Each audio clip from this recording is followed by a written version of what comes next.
tal, amigos de Ultimátum? ¿Cómo están? Muy buenos días. Vamos a iniciar con el espacio de Arsenal de Plumas. Hoy tengo el gusto de estar con mi amigo Juan Carlos Calderón. ¿Cómo estás, Juan Carlos? Bien, Alex, siempre un privilegio compartir contigo este espacio. Muchas gracias. Pues nada más déjame comentarle a la audiencia rápidamente las 8 columnas del día de hoy del diario impreso Ultimátum. Rayo llama a revertir abuso, Capufe, SCT, Aldesa. Capufe, Caminos y Cuentas Federales, SCT, Secretaría de Comunicaciones y Transportes, y Aldesa, la empresa que maneja las carreteras de cuota aquí en el estado de Chiapas, y se refiere a una entrevista que le hicimos ayer a Sergio Antonio Rayo Cruz, que es presidente de una agrupación de transportistas, y nos hablaba pues de la molestia que hay en el sector transportista por el aumento inesperado, repentino, unilateral de las cuotas en las carreteras de cuota, válgase la redundancia, aquí en el estado de Chiapas. Subieron de 63 pesos que tenía a más de 70 pesos en menos, que lo platicamos, y no les avisaron a los transportistas, a nadie, ni dieron ninguna argumentación de por qué pues ese aumento de esas cuotas. Sergio Rayo decía que a lo mejor hubiera sido comprensible que las empresas dijeran que iban a aumentar sus costos en el mismo porcentaje que aumentó la inflación, que fue alrededor del 7%, pero bueno, los aumentos de los costos de peaje se fueron entre 19 y 20%. Entonces, las 8 columnas del día de hoy está la entrevista completa en el diario Ultimátum impreso. Juan Carlos. Completamente válido el señalamiento, Alejandro, porque había habido incrementos graduales en esta cuota durante los últimos años. Sí. No me acuerdo cuándo cobraban al principio, pero pues se aumentaban que 1 peso, 2 pesos, y ahora sí se volaron la barda. Ahora sí fue un aumento para como está la situación económica, que obviamente ya está provocando reacciones, porque sí, si bien es cierto que esta carretera la usan ocasionalmente algunas personas, hay personas que, por ejemplo, traen mercancías o tienen cuestiones de carácter laboral que ver todos los días, o simplemente el transporte, que hay una movilidad entre las dos ciudades enorme, son miles de vehículos. Creo que escuchaba por ahí un dato, Alejandro, la segunda carretera que tiene mayor afluencia vehicular en el país de cuota, ¿no? Sí. Tengo mis dudas, porque la carretera de Puebla a México, por ejemplo, sí tiene cantidades. Querétaro, no sé qué tan cierto sea, porque allá sí se hacen grandes colas, pero bueno, independientemente de eso, el aumento sí es muy alto. Llama la atención que también han tenido que apoquinar a esta empresa cuando le han tomado las casetas un sinfín de veces y ha tenido que absorber esos costos, y ahí no decimos nada. Y bueno, incluso se está cuestionando que si es española, que si, ¿por qué no la tiene el gobierno? Yo creo que si la tuviera el gobierno, la tendría muy mal, como ha tenido Capufe muchas veces sus tramos de la carretera Cozoleacaque sin mantenimiento. Y ahora también pues están terminando la carretera, la ampliación de la carretera Tuxtla-San Cristóbal. Entonces, pues a lo mejor se incrementaron los costos y nos los están transfiriendo a nosotros, pero sí es un aumento bastante mayor inclusive al índice inflacionario nacional. Claro, yo agregaría 2 datos a los que ya expresó Sergio Rayo y a los que estás comentando tú, ¿verdad? Lo que a veces molesta a la mayoría de la gente es que esos aumentos son unilaterales, o sea, solamente de la empresa. Pareciera ser que es solamente de la empresa, y la autoridad que es permisiva, ¿verdad? O sea, no hay ninguna reacción de parte de la autoridad. Si bien es cierto, son empresas que se rigen por ciertos criterios, pero la Secretaría de Comunicaciones y Transportes es la dependencia que regula o debe regular ese tipo de cosas, porque si no, pues cualquiera hiciera lo que quisiera, ¿no? No, Alex, pero yo tengo la certeza de que seguramente lo validó la SCT. Así es, yo también lo sé, por eso te digo, permisividad de la autoridad, le dio permiso, ¿no? Eso es lo que me llama la atención. ¿Y por qué? Porque va en detrimento del bolsillo de los mexicanos. En ese sentido, las autoridades correspondientes, en este caso la SCT, yo considero que nos siguen debiendo a los ciudadanos una decisión de tratar de proteger el interés general de todos. La verdad, ahí queda muy mal SCT, ¿verdad? Ojalá que la reacción de los sectores pues pueda llegar. Se cerró tu micrófono. Ahí está. Ojalá que llegue a los oídos del presidente esta queja y de alguna manera ya vemos que él ha tomado decisiones donde revierte este tipo de cosas. Vamos a ver qué pasa, ¿no? Lo peor sería quedarnos callados, ¿no? Vamos a estar atentos. Fíjate que Sergio me dijo que ya hablaron con los integrantes de la Comisión de Transporte del Congreso del Estado. Se estaban reuniendo otros dirigentes transportistas también, porque si no, van a resultar afectados ambos, tanto el sector transportista, que a veces asume costos, como algunos que trasladan esos costos a los ciudadanos directamente. Vamos a estar atentos. Claro, entonces no nos sorprenda que al rato ellos van a incrementar sus tarifas alegando que le incrementaron sus costos y bueno, se vuelve, así pasa con la inflación, se vuelve una cadenita, Alejandro, ¿no? Así es, así es. Bueno, si te parece, vamos a las columnas. Tú abres el espacio de columnas el día de hoy en la página 13 de Opiniones. Escribes algo que titulas Gobernar es comunicar. Sí, fíjate que me llama mucho la atención. Yo he pertenecido, como bien sabes tú, a dos gabinetes y siempre en reuniones previas incluso a los informes de gobierno, yo decía que cada funcionario debería tener la obligación, además ahora que existen las redes sociales, de comunicar lo que hace. Y no, porque si no el ciudadano tiene que meterse a las páginas oficiales o ver cuándo sale un boletín. Si como tú te podrás dar cuenta, no emiten comunicación las diferentes dependencias. Entonces, sí me llama la atención, por una parte, que ya el Ayuntamiento de Tuxtla, por ejemplo, modificó, percibo yo, que modificó su estrategia de comunicación y ahora se habla pues de una ciudad más iluminada, se habla de algunos logros importantes de la administración, que además son tangibles, se pueden constatar al circular por nuestras calles, como el tema de los contenedores, etcétera, y que van más allá de un informe de gobierno, pero particularmente hago énfasis en el secretario de Obras Públicas, porque ya ves que con esto del paso de nivel en el Libramiento Sur, pues, dijo, lo entrevistó hasta Juan de las Pitas, ¿no? Todos, no hubo un medio de comunicación, incluidos nosotros, que no cubriera esa nota. Y lo que descubrí en este personaje, yo no tenía, digamos, de tiempo atrás el gusto de conocer, es una gente ahora que entré a sus páginas que comunica con mucha facilidad. Va por el estado, hace sus recorridos, prende su celular, bueno, alguien le lleva muy bien ese tema, comunica muy bien, y entonces te cambia la percepción y te das cuenta que el gobierno, por lo menos en esa área, sí está trabajando y sí están haciendo las cosas.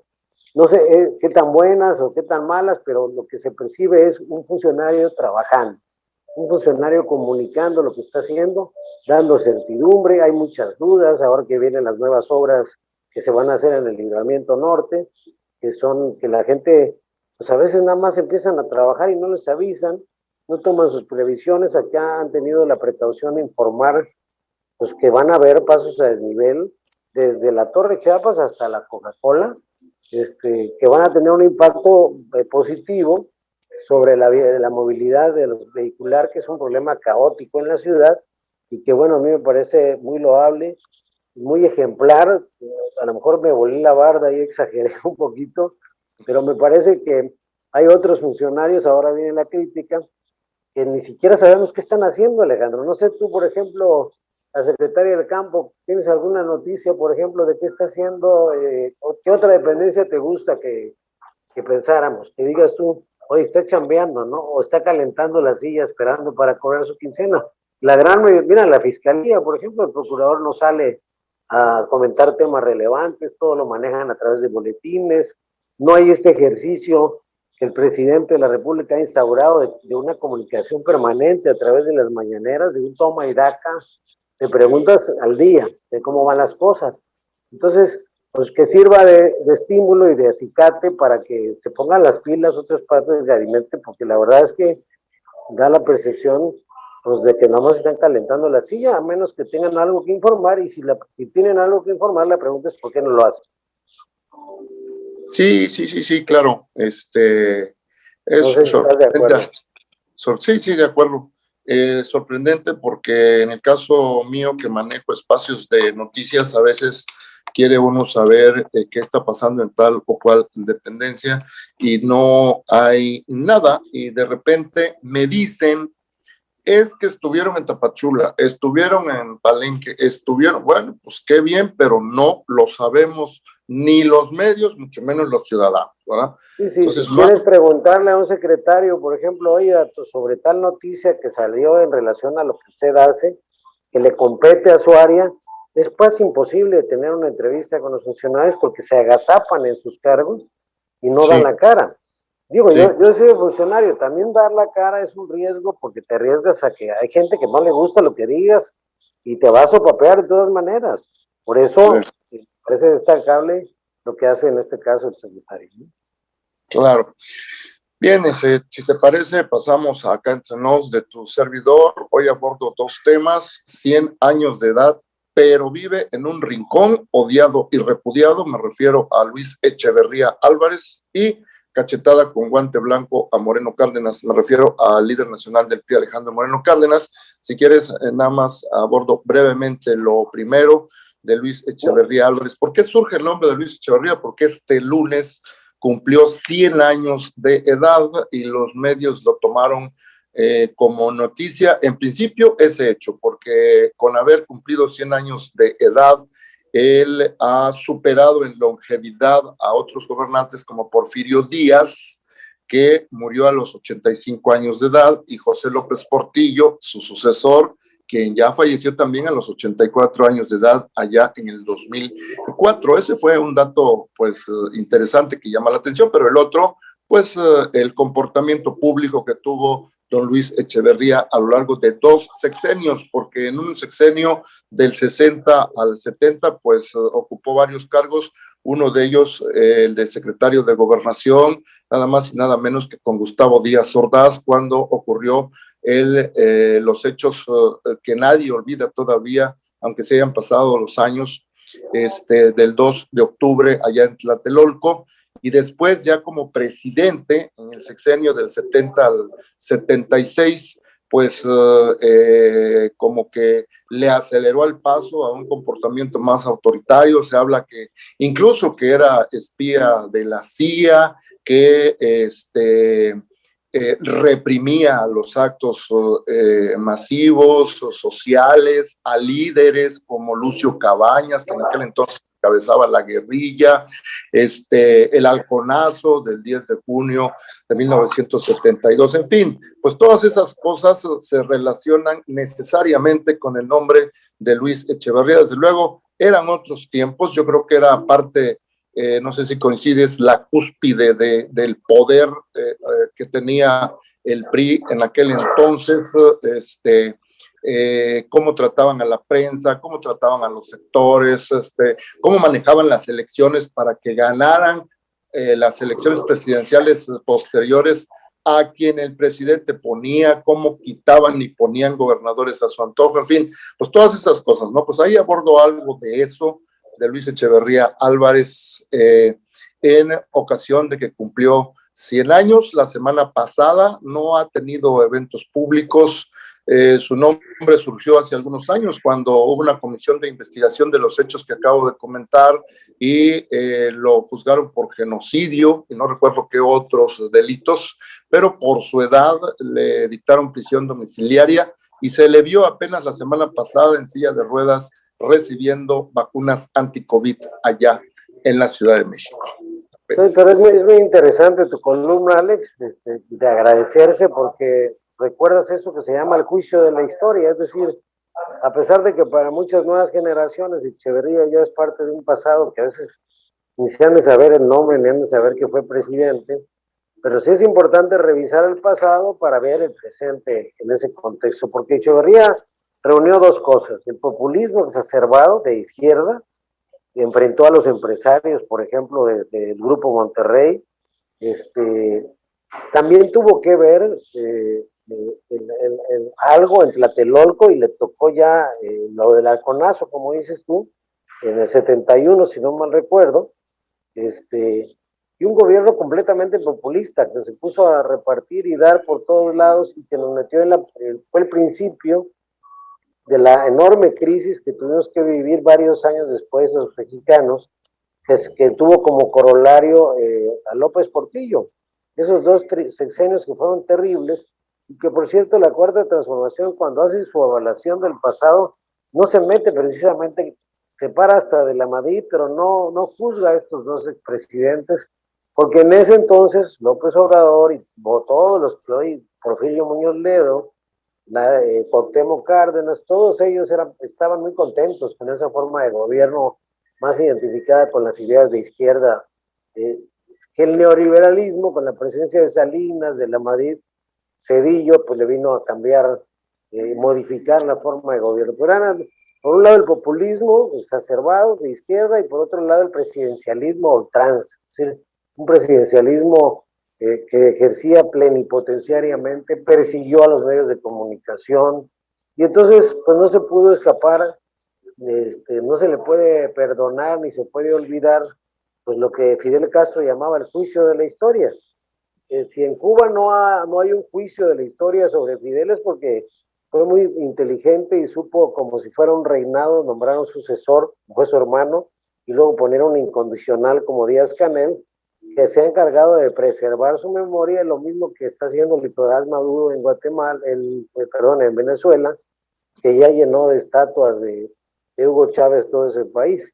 Entonces, pues que sirva, qué bueno que haces una referencia, me parece muy buena, a ese contexto. Lo que no pude alcanzar a leer fue lo de Alito, lo del presidente del PRI, si quieres comentarlo. Ahorita te lo platico.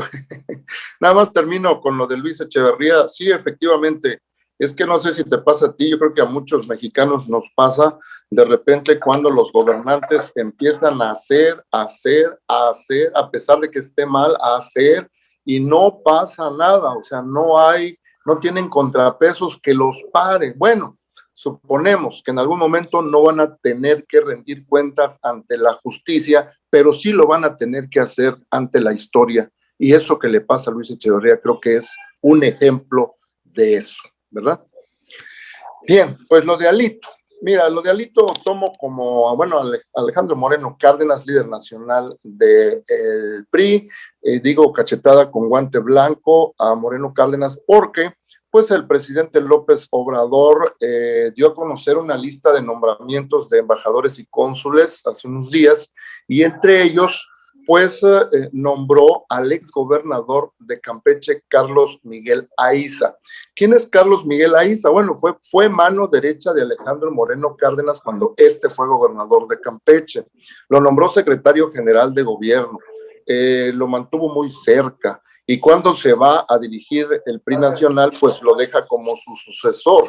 Y en este caso, pues Andrés Manuel López Obrador lo elige a él particularmente como embajador de República Dominicana, justamente a un personaje muy, muy cercano a Alejandro Moreno Cárdenas, líder nacional del PRI. ¿Y por qué digo cachetada con guante blanco? Pues porque precisamente una persona muy cercana a uno de los líderes de un partido a los que Andrés Manuel López Obrador no los quisiera ver ni en pintura. Pero por otro lado, también nombra a la exgobernadora Pavlovich. Sí, exactamente, la exgobernadora de Sonora, Claudia Pavlovich, y ahí no sé si lo platicaron o está ya tratado el tema en cortito con Alejandro Moreno Cárdenas, porque yo digo que de cualquier manera en ese movimiento de piezas que hace Andrés Manuel López Obrador, pues va a salir ganando él, porque pues yo lo estoy tomando en cuenta, van a ir al servicio exterior, ya lo dijo, no van a pertenecer a Morena ni al partido, van a servir al país, dice Andrés Manuel, ¿no? Y en el caso de que se negaron, van a quedar mal con el presidente. y si los expulsa Alejandro Moreno Cárdenas, en caso de que eso pudiera suceder, pues también se va a ver mal. Entonces yo creo que de cualquier manera el que salvara las cosas sería Andrés Manuel López Obrador, porque no está haciendo nada mal. En todo caso, harían mal los priistas en aceptar, ¿no? Porque también podrían decir, no, pues venimos de un partido de oposición muy en oposición al gobierno actual. Entonces, pues muchas gracias, no voy a aceptar, ¿no? Sin embargo, si aceptaran, pues quién sabe qué vaya a pasar, y no sé si lo habrán platicado con Alejandro Moreno Cárdenas y les ha de haber dicho, bueno, pues ustedes aceptan, yo los amenazo que los voy a expulsar, y va a ser un pretexto para que digan que no, por un lado. Y por el otro, pues hoy dijo el presidente, ya se lavó las manos, dijo, está en manos del Senado la decisión de dejarlos pasar o cambiarlos. Así que en esas circunstancias están ahorita todos los propuestos por el presidente, incluido al escritor Salmerón, que también anda en problemas. Pedro Salmerón. A eso me referí. Sí, yo te quiero comentar que ahí España, por ejemplo, toda, porque además, primero es facultad del presidente que tiene que aprobar el Senado, pero también tienen que aprobar los países en los que se acreditan. Y sí. España es la verdad que no resuelve el asunto de Quirino Ordaz, el exgobernador de Sinaloa, pero lo que se está viendo muy claramente, primero hay que ver que en todos estos estados ganó Morena, es decir, le facilitaron el trabajo o no le impidieron a Morena, por decirlo más elegantemente, ganar. Así es. O quizá, o decirlo burdamente, le entregaron el poder a Morena a cambio de esta generosa beca que representa escoger una bonita ciudad para vivir, no solamente con la viviendo en otro país, sino además con una honrosa representación, sino además que es una patente de impunidad, una garantía de que no les van a hacer nada. Si los está nombrando, quiere decir que no hay nada que perseguir de esos gobiernos, y al contrario, pues vemos gobernadores como el de Tamaulipas a que pues, prácticamente querían destituir. Entonces yo creo que el presidente sabe muy bien utilizar el poder, no digo que esté bien, al contrario, pero el PRI corre el riesgo de que sea su Waterloo este asunto de cara al 2024, de ser terminado de cooptar por Morena a cambio de puestos públicos. Yo mismo te voy a decir, yo participé en dos gobiernos, pero los estatutos del PAN, el partido al que yo pertenecía, ahora no pertenezco a ninguno, establecían que había que solicitar un permiso al partido. Y si el partido te lo negaba y aceptabas, estaba establecido que quedabas automáticamente fuera del partido y había un procedimiento que estaba en los estatutos. Y la segunda es la afinidad. Si el gobierno es plural y está conformado por gentes de varios partidos, pues es aceptable que alguien acepte participar. Pero este gobierno hasta ahorita no había sido plural, ahora le está entrando una rara pluralidad que tiene que ver con una estrategia para desmantelar al PRI. Mira, te puedo adelantar otros embajadores: Alejandro Murat, que va a entregar Oaxaca; Alfredo del Mazo, que va a entregar al Estado de México. Y para ellos, en lo personal, en lo individual, no todo dar, porque además de que se van a pasear a gusto a otro país con una chamba bastante buena, pues les están garantizando que no se van a meter con ellos. Entonces, puede ser el Waterloo priista el hecho de estas canonjías a cambio de ser dóciles y no ponerse a la cuarta transformación terminen por cooptar una buena parte del PRI. No sé si tú lo ves así. Sí, yo veo un elemento de esa actitud de Andrés Manuel, creo que es ese, ir deteriorando, ir carcomiendo, ¿no? Algunos valores políticos que tiene todavía el Partido Revolucionario. Sí. Tiene poder para dar y repartir, Alejandro. Si me permites agregar dos cosas nada más. Lo han hecho otros presidentes, no es exclusivo del presidente. Por ejemplo, Felipe Calderón nombró a 3 panistas como embajadores en España, ¿no? A Francisco Barrio Terrazas, que había sido gobernador de Chihuahua, lo nombró embajador en Canadá. Entonces, el servicio exterior luego se pone celoso de que sin tener carrera diplomática, porque ese es otro tema, asuman el poder, asuman representaciones, pero históricamente hemos estado llenos de esos. Octavio Paz fue embajador en la India, Carlos Fuentes fue embajador en Francia, el poeta Amado Nervo fue embajador en Argentina y en Uruguay. Mañana precisamente voy a publicar sobre eso. Y ahora Pedro Salmerón, que fuera de que es un defensor de Morena ultranza, es un activista sesgado totalmente en lo político, pero me parece muy buen historiador. Yo he leído varios de sus libros, los tengo. Hace poco presentó su libro acá en Tuxtla Gutiérrez, y ahora resulta que primero lo nombran en el Instituto de Investigaciones Históricas del Dinero, que es una institución del país, y nadie dijo nada de que había cometido acoso sexual, y ahora que lo nombran, lo quieren nombrar embajador en Panamá, y resulta que salieron un grupo que se llama Cuarta Ola de feministas que son de Morena, encabezados por Estefanía Veloz, que es una declarada morenista, hija de Jaime Martínez Veloz, recordarás, que anduvo por acá en Chiapas, carrerista, creo. Pero bueno, el asunto es que es fuego amigo dentro de Morena, y yo creo que lo que vamos a empezar a ver es la disputa entre los grupos más radicales, las corrientes progresistas, pero como él dice, como dice Pedro Salmerón, pues yo no tengo ninguna acusación formal, y entonces se vuelve un juicio de valor, un juicio moral, donde esta cosa del Me Too, yo sí comparto el ideal feminista, pero no estoy de acuerdo en que las redes sociales se vuelvan una santa inquisición que lincha y condena al ostracismo públicamente a personas con que firmen un grupo de personas, sean 10, sean 20 o sean 30. Ya le mancharon su trayectoria a Pedro Salmerón, y no me parece, primero me parece que el presidente tiene derecho a nombrarlo. Creo que el ser historiador tiene mejores méritos que a lo mejor los exgobernadores priistas, porque de alguna manera representa decorosamente al país por esa formación, como lo hicieron los que te decía, poetas, escritores. Y por otro lado, me parece que el presidente, siendo de su propio partido, siendo su facultad, tiene derecho a nombrarlo. El problema es que le salieron bravos los de casa, o como, no sé cómo dice el dicho popular, ¿no? Sí, cuando la perra es brava, hasta los de casa muerde. Exacto, eso es lo que estamos viendo precisamente, porque son de Morena. Es lo mismo que le pasó a Salgado Macedonio. Fueron corrientes morenistas, por eso se fue Heréndira, porque querían meter a su hermano de candidato a gobernador en Guerrero, y fuego amigo de los abusos sexuales de que acusaron a Salgado Macedonio, salió dentro del propio Moreno, ¿no? Y el presidente se la cobró, dejó pasar el proceso, y después, pum, bye, muchas gracias por tu participación en este gobierno. Pues sí, pero ahí se va con esa mancha, señor Salmerón.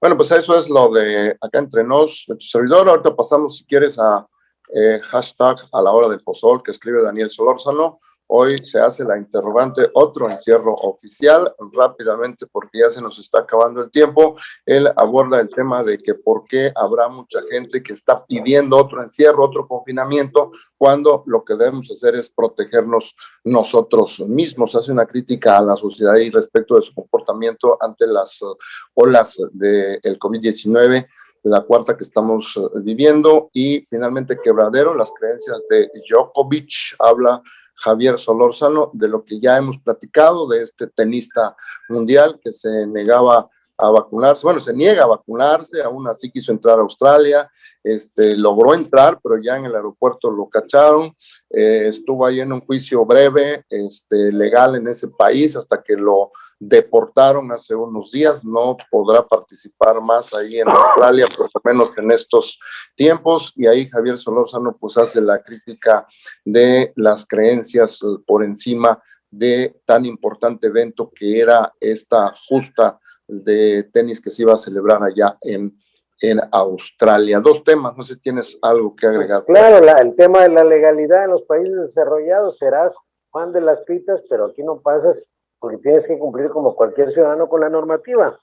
Subí una broma ayer a las redes sociales diciendo que como se llama Novak Djokovic, a lo mejor alguien leyó Novak Djokovic y confundió el apellido, y por eso lo pararon ahí. Entonces, pues eso es lo que realmente pasó. Y respecto a lo que dice nuestro amigo Daniel Solórzano, solamente cerraría diciendo que pues tenemos un reto, ¿no? O sea, o la economía o la vida. Y hay mucha gente que si se encierra se muere de hambre. O sea, entonces Pues el gran reto es que ahora se está contagiando todo el mundo, a lo mejor logramos la ansiada inmunidad de rebaño por fin, si no es que surgen otras variantes, pero bueno, de alguna manera, como dice, lo más importante es protegernos, ¿no? Claro. Pues muy bien, Juan Carlos, muchísimas gracias No, a ti, Alejandro, gracias. Por colaboración.